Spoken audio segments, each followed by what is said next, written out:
So I've been really liking the results I've been getting from this little technique I called biomass banking.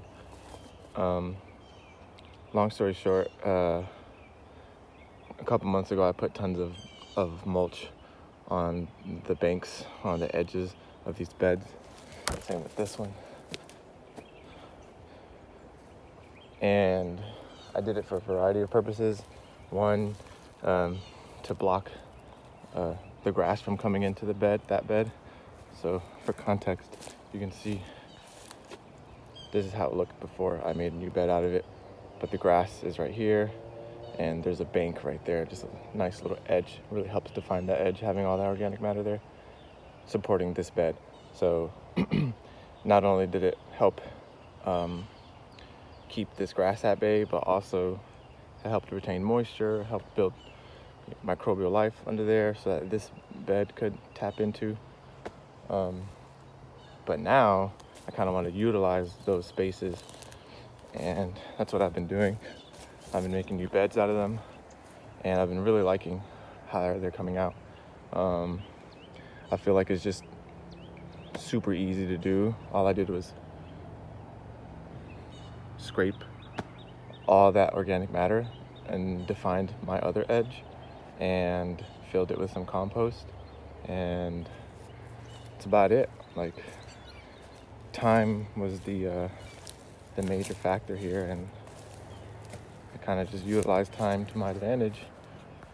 Did a one-time investment and input of time and energy into putting all this mulch here. It wasn't easy, you know. I did it wheelbarrow load by wheelbarrow load. But that was just 1 or 2 days, and now I have 1, 2, 3. This bed is covered so that protect the soil underneath it. But yeah, 3 beds so far that I've made in the span of like 2 days of a couple hours of work. So in the long run, it works very well, and I'm going to continue doing that over here as well. Again, you can see this bank right here of biomass. And another reason why having this bank here is because you can withdraw from that bank. So if there was any spots where I needed a little extra mulch, I'll just, instead of going to the front yard where I have my big pile of mulch, I can just grab from right here real quick, and it would already be wet and like have little organisms in there working, and I would just take that and move it over here or whatever. But anyways, I just wanted to give a quick little update on how these passively made beds are coming along, because I think it's a very powerful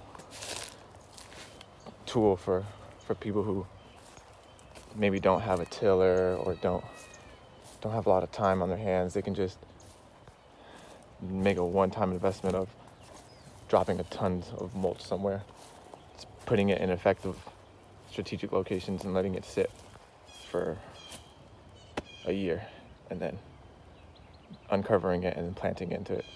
So this is what I'm doing here. Taking a lot of stuff, like I got the heavier stuff on the bottom, like these logs, so that they come into contact with the soil and start breaking down. Lighter stuff on top, and eventually I'll have that little area to plant in. So I'm always cycling new places to plant. Over there I'm thinking about planting, so I'm going to start putting more and more mulch down over there and eventually make beds over there. So it's a gradual process. I'm not just opening up all these areas all at once. But anyways, thought it'd be kind of cool to see. This will probably look like this in a couple of days.